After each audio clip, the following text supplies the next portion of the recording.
Alors bonjour M. Rouleau, ça va bien? Oui, ça va bien vous-même. Alors oui, ça va très bien. On est très content de parler d'histoire parce qu'on a fait tous les domaines au niveau forestier, mais l'histoire, on y avait pas.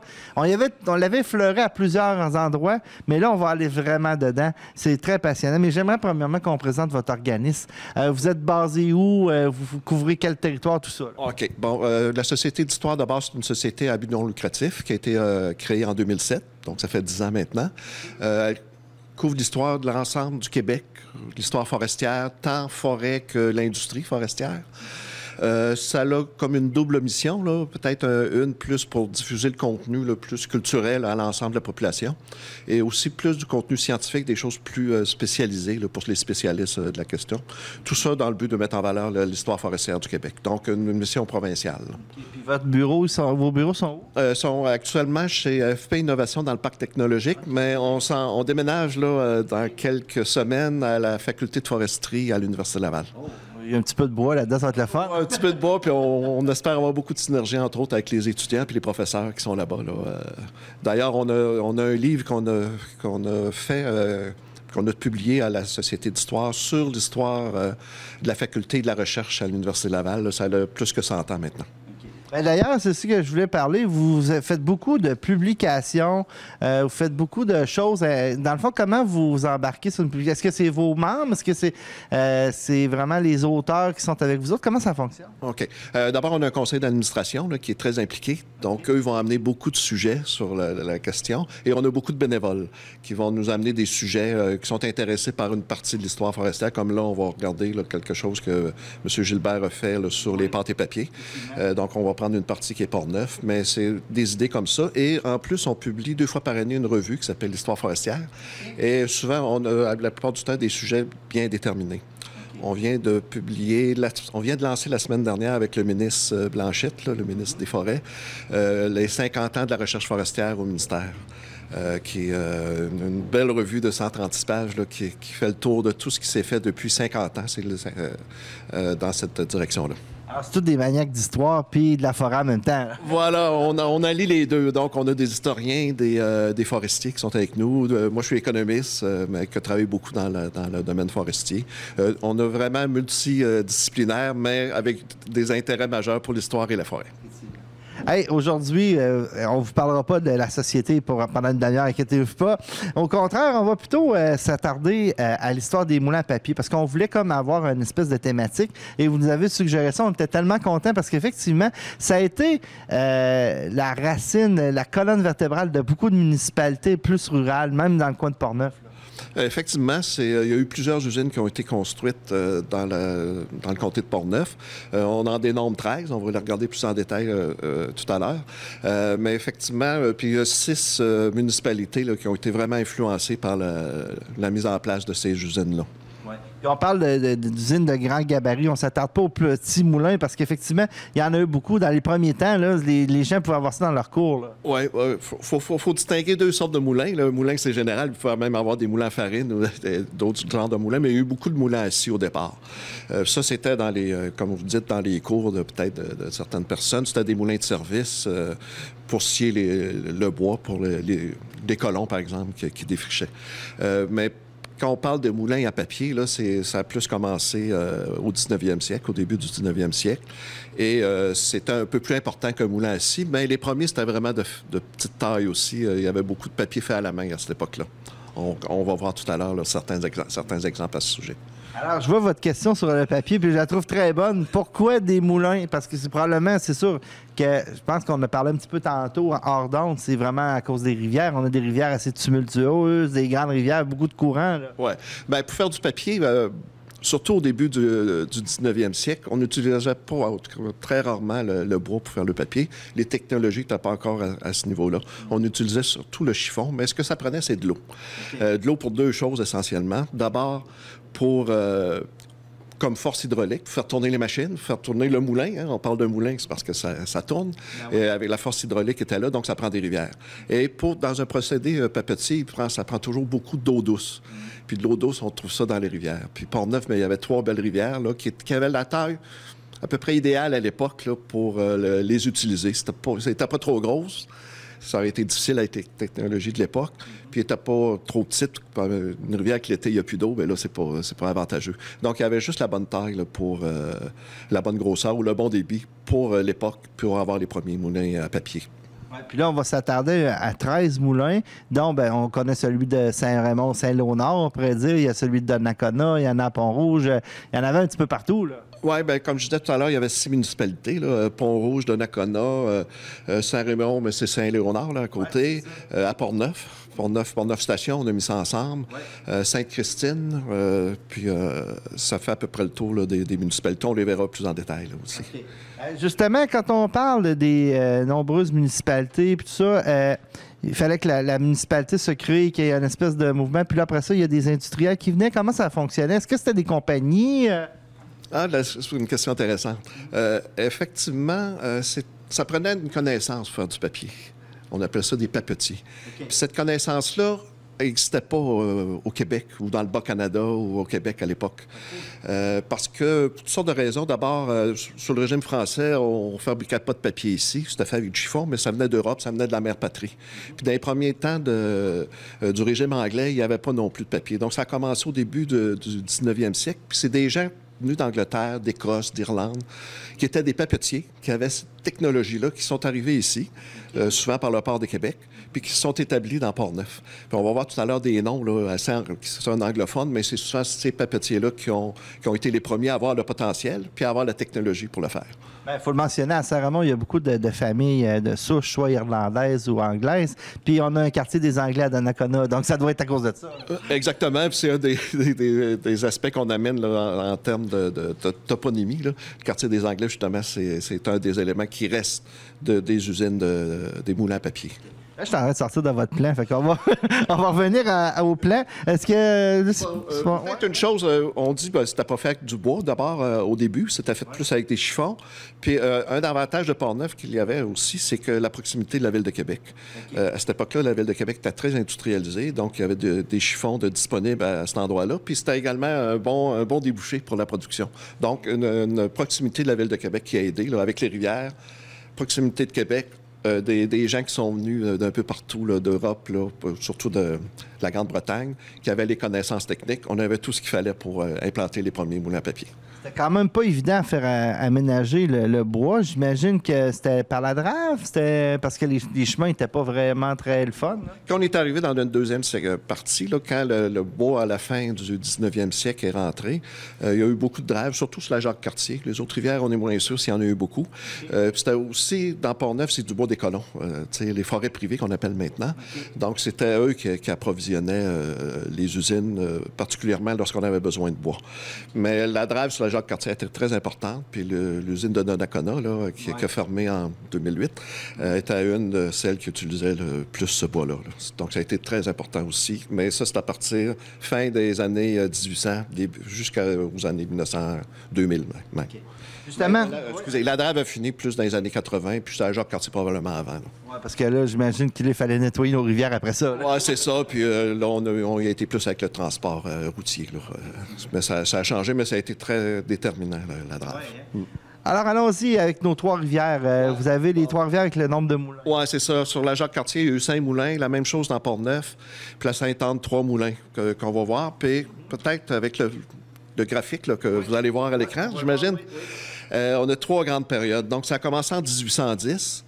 Le premier moulin, il faut dire que c'est une des... Je crois que c'est le deuxième moulin à papier au Québec. Là, il est dans Port-Neuf, qui a été là. Puis on a une phase de 1810 jusqu'à vers à peu près 1890. Là, de 80 ans, c'est plus l'implantation.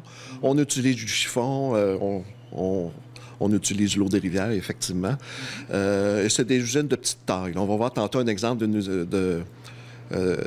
du nombre d'usines. Il y avait 4 usines à un moment donné, là, lors d'un recensement, puis ça fait pas beaucoup d'emplois à ce moment-là. Là. C'était assez petit. Mais par après, la deuxième période, on appelle ça l'apogée. C'est là que la forêt est rentrée en ligne de compte. Là, on a eu des usines de plus grande taille. C'était pas les plus grandes non plus. Ça va être un problème à un moment donné. Puis là, beaucoup d'utilisation de forêt. La drave rentre en ligne de compte. Et à partir de 1940, c'est le déclin. Au Québec, ça a été plus, dans l'ensemble, c'était plus à partir de 2000 là, que ça a commencé à décliner. Là, ça a été avant. à cause justement de la limite des rivières, là, puis de la limite forestière aussi, là, qui n'était pas suffisante pour des grosses usines. Je veux pas avancer trop, mais au niveau de l'apogée, j'imagine que c'est là qu'on a commencé à embaucher beaucoup de monde aussi. Oui, bien là, il y avait des usines là, beaucoup plus importantes, là, avec des 900 000 employés. Ça pouvait arriver, là, comme à Donnacona, l'usine avait 800-900 employés à certains moments. Donc, c'était très important. Saint-Raymond, Gifford à Port-Neuf, c'était des usines importantes là, avec beaucoup d'employés. Est-ce que je me trompe si je dis que les patrons, c'était beaucoup anglophones aussi? Essentiellement anglophones, donc patrons anglophones et employés francophones. Ouais. C'était comme ça. Ça a changé dans les années 80, ça seulement. Là. Okay. Moi, j'ai connu les contrats d'approvisionnement et d'aménagement forestier, ce qu'on appelle les CAF. Oui, oui. Ça s'est fait entre 1987 et 1990. On a tout fait ça en français, les réunions. J'ai assisté à 330 réunions pour ces CAF-là. Sauf une en anglais. Mais c'était comme un exploit. On l'a mentionné en disant c'est tout en français. Il y avait encore des non-anglophones, mais ils parlaient tous français. Okay. Donc, ça a changé à ce moment-là, dans les années 80. Comment ça a parti tout ça? Là? Bon, c'est ça. Ça a parti avec des petites usines, des usines qui souvent fait du papier fait à la main. Mais ça prenait la technologie, là, comme je disais tout à l'heure. Bien, il y a quand même 6 usines qui ont vécu plus de 80 ans, on en parlait tout à l'heure. Okay. Donc ça, c'est quelque chose d'assez structurant. Mais l'histoire de Port-Neuf, c'est ça, ça a commencé tôt. C'est dans les premiers au Québec, oui. Mais ça a décliné plus tôt aussi, ouais. À cause de ce que je disais tout à l'heure, les gabarits des rivières et la non-disponibilité suffisante de matières ligneuses. Puis on en parlait tantôt, les moulins, au début, il n'y avait pas nécessairement beaucoup d'employés. Ouais. Je pense que j'avais un recensement, justement. Oui, c'est ça. En 1871, on a mis la main sur le recensement. Les recensements comme on connaît encore aujourd'hui, des personnes, mais à ce moment-là, on faisait aussi des recensements industriels. Donc, on avait le nombre d'employés là, qui était demandé dans ces recensements-là. Puis en 1871, sur le graphique, on le voit, là, si vous allez voir bien finement, il y avait 4 usines là, qui fonctionnaient, mais seulement en deçà de 100 personnes là, qui y travaillaient. Mais ce qui est intéressant, c'est qu'il y avait, sur les 4 usines, ensemble, il y avait 38 hommes et 38 femmes. Oui, pourquoi les femmes? Parce que, excusez, c'est pas sexiste ce que je dis là, parce que dans le temps, ils ne travaillaient pas à l'usine. Hein? Oui, c'est ça. Là, on avait l'équité entre les deux. Souvent, on cherche ça. Il y avait certaines... c'est souvent pour trier les chiffons qui étaient là, faire sécher des fois le papier aussi, mais surtout trier les chiffons. Donc, la matière première qui rentrait, c'était souvent les femmes qui s'en occupaient, les guenilles, comme on dit. Puis, il y avait des enfants aussi. Hein, dans ce temps-là, c'était normal. Là, 5 garçons, 8 filles qui étaient là, qui travaillaient à ce moment-là. Donc, 4 usines, pas beaucoup.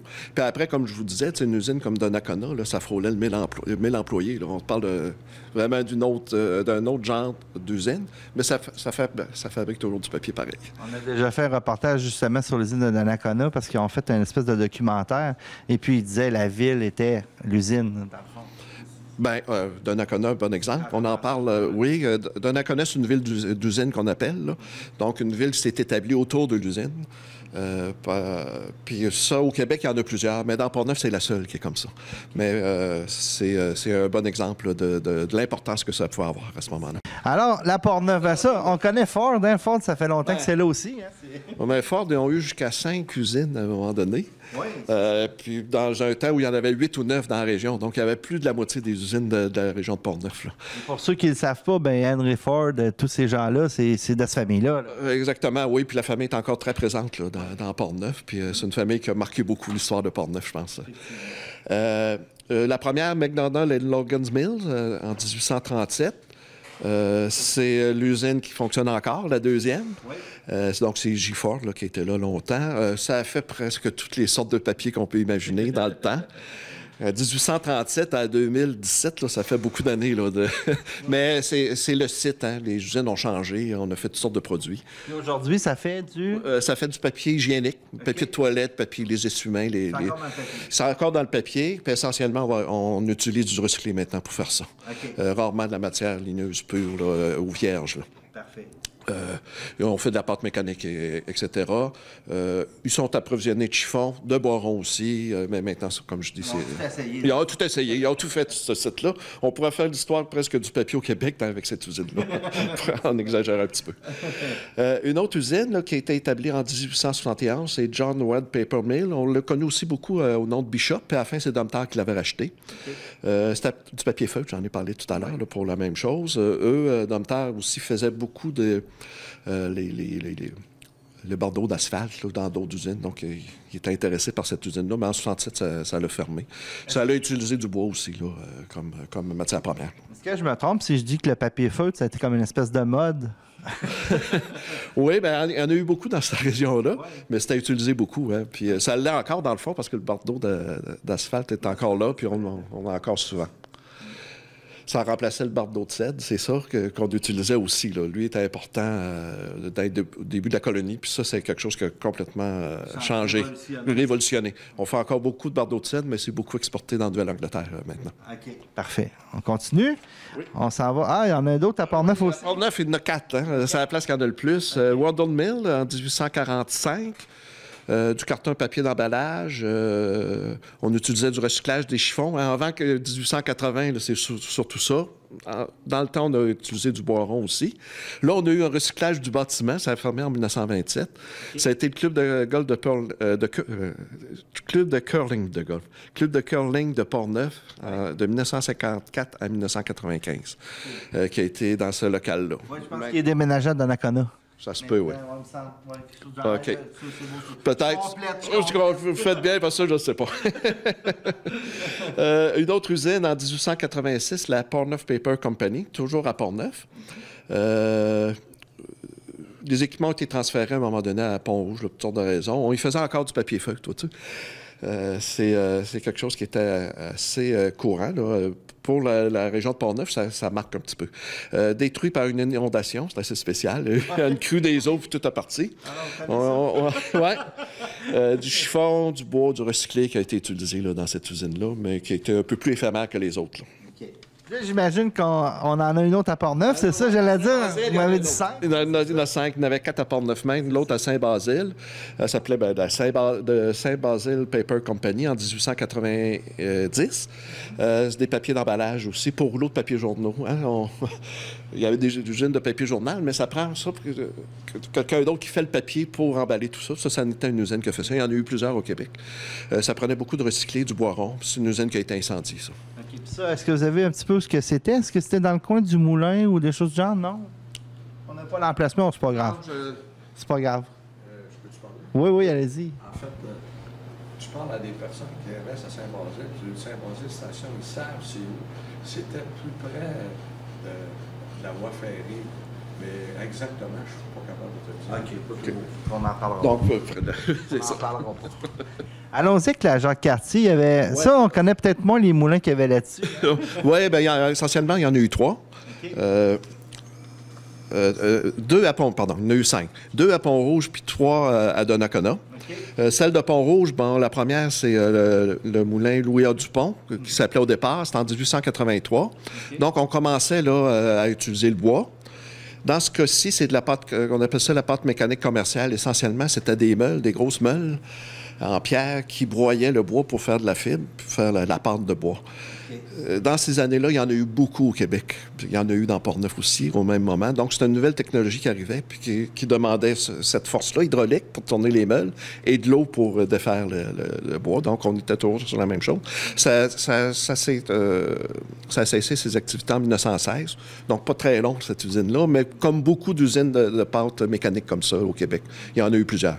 Ce qui est intéressant aussi, c'est que le site est encore utilisé parce que c'est une centrale hydroélectrique là, qui est là actuellement. Okay. C'est la centrale qui est ici. Là. Oui, c'est ça, exactement.